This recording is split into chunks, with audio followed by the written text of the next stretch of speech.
A Loleta resident went boating on the Eel River with his son on March 27, 1998, in search of driftwood. Unexpectedly, they came across human remains close to Cork Robin Island. The body was half-dressed and had been submerged for a considerable amount of time. No ID was discovered. They quickly informed the police about the discovery without further delay.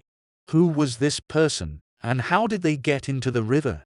Hello and welcome back to Mystery Detective, a channel where we cover sinister crimes all over the world. Stay with us, we explore this mystery, which took 25 long years to be solved.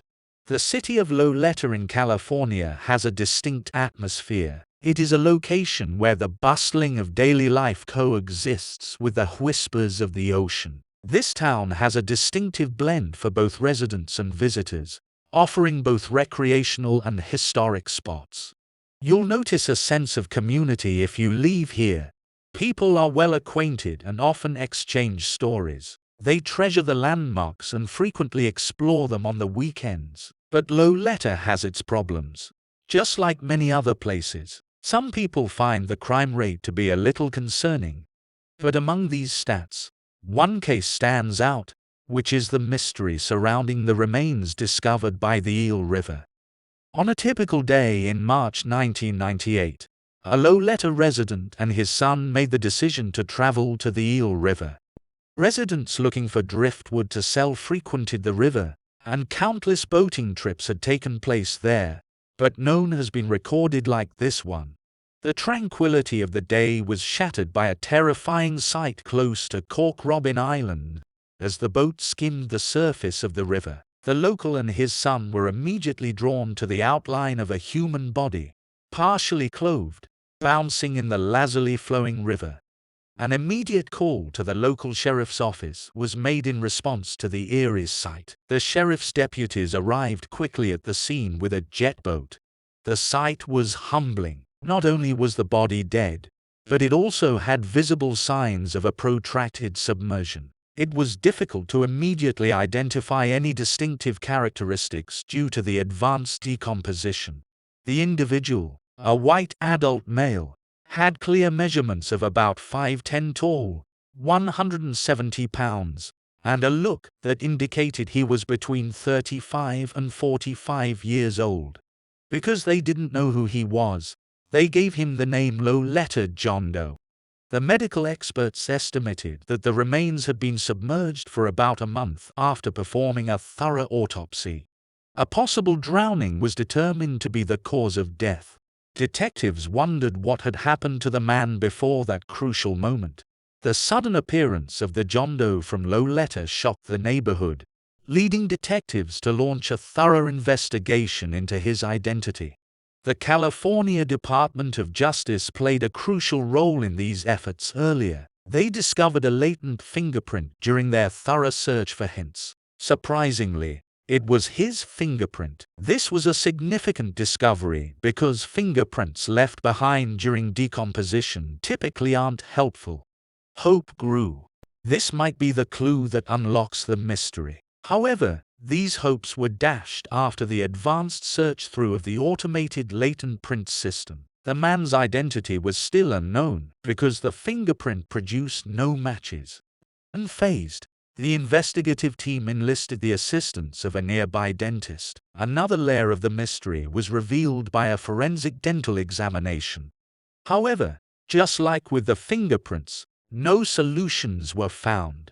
DNA was the final frontier as the process of elimination continued. It was hoped that the man's genetic makeup would eventually assign him a name. Two significant databases, the National Unidentified Persons DNA Index and the California Missing Persons DNA Database, each received a meticulously collected DNA sample from the remains. In order to cast a wider net, the case's specifics were painstakingly entered into the NamUs under the designation UP 54357. This DNA profile was periodically compared with missing person and other human remains profiles in the CODIS combined index system. The search turned up nothing, though. There was no matches to any profiles. the identity of Loletta John Doe remained cloaked in mystery. The enthusiasm of the initial investigation started to wane as the months and years passed. Cases involving missing persons are never really closed by nature. They're often reminders of unresolved cold cases. However, it is a fact that some trails become cold. This case of the Loletta John Doe appeared to be settling into the icy realm of the unsolved, despite the tenacious pursuit and the efforts of seasoned investigators. But then, in December 2022, which was 24 years later, there was a light at the end of the tunnel. They collaborated with the cutting-edge forensic genealogy lab named Ophram Inc. The goal was straightforward but ambitious. Use cutting-edge DNA techniques to cut through the darkness and identify the enigmatic man, or at the very least find a close relative. The detectives sent a DNA sample from the preserved remains to Ophram with the aid of Roads to Justice funding. The researchers painstakingly constructed an extensive DNA profile using state-of-the-art forensic-grade genome sequencing. Once put together, this DNA profile was given to Ophram's knowledgeable genealogy team. They started piecing together the man's history using forensic genetic genealogy and looked for leads that could lead to an explanation. In 2023, the cloud of doubt that had been hanging over the John Doe case from Loletta started to lift. A revelation that came about in the middle of February provided many people with the sense of closure they had been fervently seeking. Ophram sent a report to the Humboldt County Sheriff's Office. The meticulously crafted DNA profile identified one person as Jeffery Todd Sydow. It appeared as though John Doe was starting to speak after a long period of silence. But there was more to the report than just a name. Links to a network of genetic relatives were soon revealed. A potential sister named Cheryl, who lived in Missouri, was prominently mentioned. Investigators from the Humboldt County Sheriff's Office got in touch with Cheryl in an effort to fill in the gaps in this intricate puzzle. The contact caused the mystery to further clarify itself. Cheryl confirmed her ties to Loletta John Doe after being shocked by what she had learnt. She admitted that Jeffery Todd Sydow was her brother, but the story she spun had a melancholy undertone. For unknown reasons, Jeffrey had cut off all contact with the family around the middle of the 1990s. Despite their strength, a family's ties had been broken in some way. Cheryl made every effort to bridge this gap, but she was unable to track down or reunite with Jeffrey. Given the ambiguity surrounding Jeffrey's intentions, whether he had chosen to distance himself or if other forces were at work, this added another level of complexity.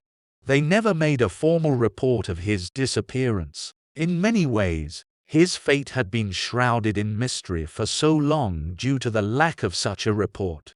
However, the Humboldt County Sheriff's Office had a chance after receiving Ophram's report. Now they could directly contrast Jeffrey's latent fingerprint with the unidentified fingerprints. The comparison created a sense of anticipation, but it didn't take long for things to become clear. The prints were identical. The name Jeffery Todd Sydow was finally given to the John Doe from Loletta. Mixed feelings of relief and sorrow were triggered by the revelation. Jeffrey's story, once tattered and disjointed, was starting to build up. However, it was a bittersweet occasion for his family, particularly Cheryl. Finally, they had access to the solutions they had been seeking. Jeffery Todd Sydow was a real person with goals, aspirations, and experiences that made him who he was. He was not just a name in a cold case file. Jeffery was born in 1963, but very little is known about his early years. His parents' exact names and the location of his birth are unknown, which heightens the mystery surrounding his life story. What we do know, however, paints a picture of a person who, like many others, traveled through life's ups and downs. Maybe he pursued his passions with zeal, or maybe he had quiet moments to himself to think about the bigger issues in life. The lack of specifics allows our imagination to wander, allowing us to picture Jeffrey engaging in commonplace activities, giggling at a joke, or just taking in a peaceful sunset. The family, understandably distraught upon learning Jeffrey's identity, used their sorrow to pay tribute to him in the best way they knew how. After being separated from Jeffrey for such a long time, they were now given the difficult but necessary task of bringing him home. They started coordinating with the coroner's office of Humboldt County to work out the specifics of releasing Jeffrey's remains. The Sydow family decided to bury Jeffrey with his deceased relatives. As they gathered, holding on to one another for support and vigor, there was a tangible sense of unity. With a gesture of love, respect, and a profound sense of closure, they hoped to give Jeffrey a dignified send-off.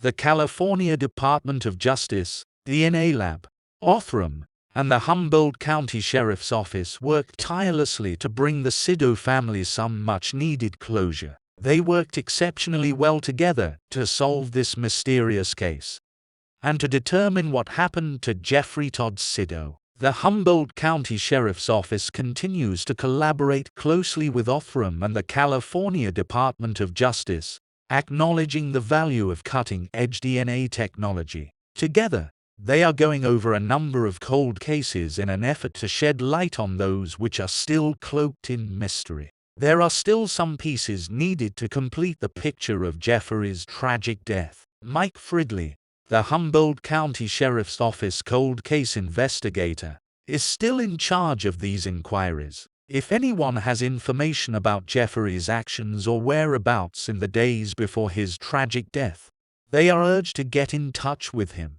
His direct number is 707-441-3024.